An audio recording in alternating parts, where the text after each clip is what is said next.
A 15-year Department of Justice attorney says he was ordered to sign a court brief he knew was false. He refused, and the department fired him. His words now echo through Congress. "I didn't sign up to lie."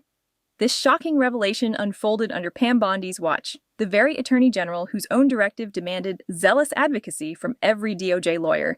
Now lawmakers are asking whether that meant fighting for justice or covering up the truth. Madam Attorney General, yesterday, Erez Ruveni filed a whistleblower complaint against the Department of Justice. As I think you know, he was a 15-year veteran of the Department of Justice. He received commendations during the first Trump administration for all his work at DOJ, but he filed a detailed account of his recent experience at the Department of Justice, saying that prior to his determination, that he was terminated after he refused to sign an appeal brief that was unsupported by evidence or the law. And he says, "I didn't sign up to lie."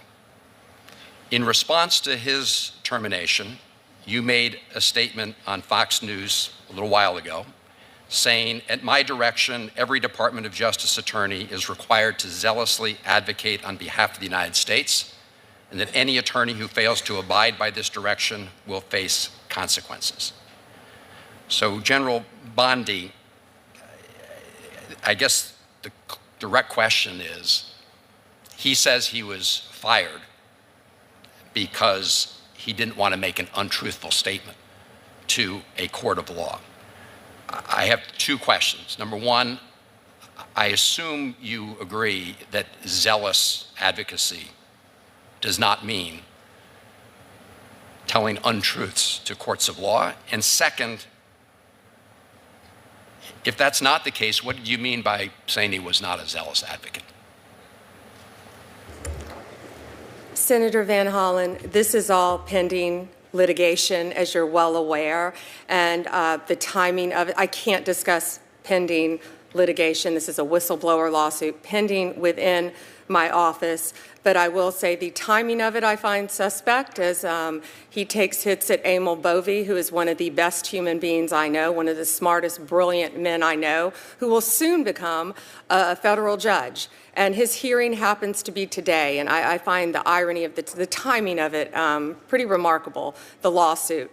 But this had to do with attorney-client privilege information that was disclosed. I can't talk about the substance, but what I will tell you, and you have obviously my word, any zealous advocacy means to be done ethically and honestly, always. And that's what I mean by zealous advocacy. He also accused Emil Bovee of things that Todd Blanche, who is one of the best human beings I also know, my Deputy Attorney General, was in the room and said did not happen.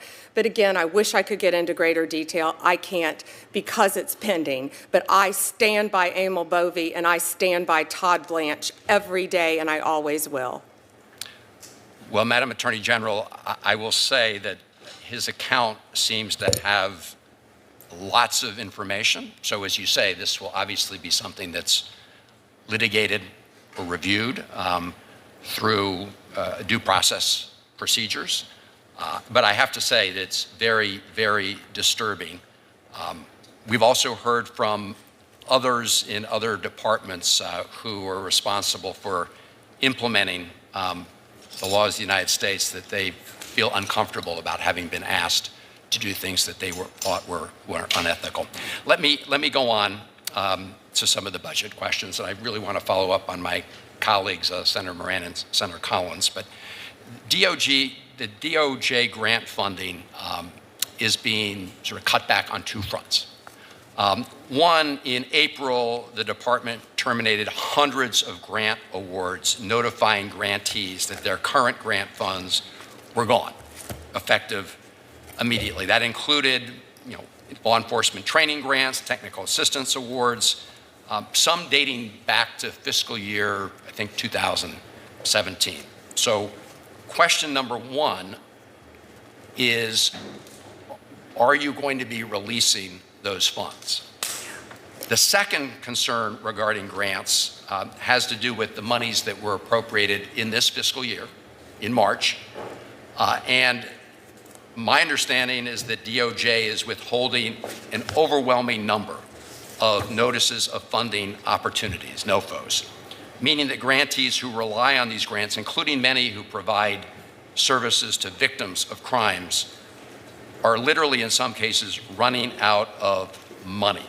For example, the department's biggest grant-making component, the Office of Justice Programs, has only posted one notice for fiscal year 25, NOFO notice. So if you could answer the question with respect to both those pieces. Sure, and that's a very valid question, Senator. The notices will be going out in coming weeks about the grants. And we did cut grants by 6%, and I'm here to tell every senator, if we did cut a grant that you care about that is specific to your state, please contact me. I've turned on grants that were cut off. So please, if that happens, there's an appeal process, but you can pick up the phone and you can call me, and I would be more than happy to look at that. I never want to take away a grant that is actually helping Americans, helping victims, helping law enforcement, and we're looking at it on a case-by-case basis, and many of those are being appealed already, but you have my word, we will look at all of those, absolutely. Thank you. And in terms of the other piece of the question, when the notices for information will go out, because the fiscal year obviously is, running out, and we are hearing from lots of entities that are waiting for those notices so they can apply for the grant funding. Yeah,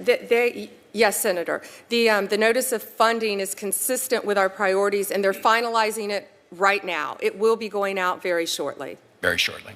All right. Thank you. It'll be posted on a rolling basis, too, I believe. Okay.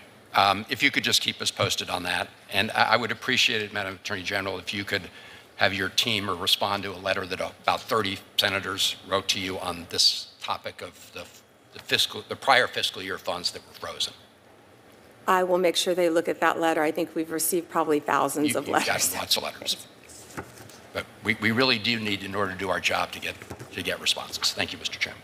It started calmly enough. Senator Van Hollen leaned forward and dropped a name few outside the legal world had heard. Arez Ruveni, a career DOJ lawyer, 15 years in. Multiple commendations. Then came the line that froze the room. He says he was terminated after refusing to sign an appeal brief unsupported by evidence or the law. His reason? I didn't sign up to lie. That sentence cut through the chamber like a warning flare. Van Hollen read Bondi's own words back to her. At my direction, every DOJ attorney must zealously advocate on behalf of the United States. And then the question that no attorney general likes to answer, does zealous advocacy mean telling untruths to a court? Bondi's reply was polished, procedural, and, some would say, deflective. She called it pending litigation, said she couldn't discuss details, and questioned the timing of the complaint. But instead of addressing the allegation, she praised her deputies by name, calling them the best human beings I know. It was the oldest defense in Washington. Substitute character for clarity. Bondi promised that zealous advocacy always means ethical and honest work, yet never explained why an attorney would risk his career making a false claim. The contradiction hung in the air. Then, just as tension peaked, the committee pivoted to grant funding. Hundreds of DOJ grants suddenly cut or frozen, victim services programs running out of money, and 30 senators still waiting for answers. Bondi assured them that notices would go out very shortly. That phrase, like pending litigation, is Washington code for not yet, maybe never. What emerged wasn't a single scandal, but a pattern. Silence when truth is inconvenient. Delay when accountability approaches. Praise when loyalty is questioned. One senator summed up what many were thinking. We've heard from officials across departments who say they were asked to do things they thought were unethical. The implication was clear. Ruveni might not be alone. Bondi smiled, promised transparency, and moved on. But the moment was already etched into record. A whistleblower claims he was told to lie. The Attorney General refuses to discuss it. And the Department of Justice keeps rewriting its own definition of honesty. Because in Washington, you don't have to destroy evidence to hide the truth. You just have to delay it long enough for the cameras to move on. And tonight, those cameras are still rolling.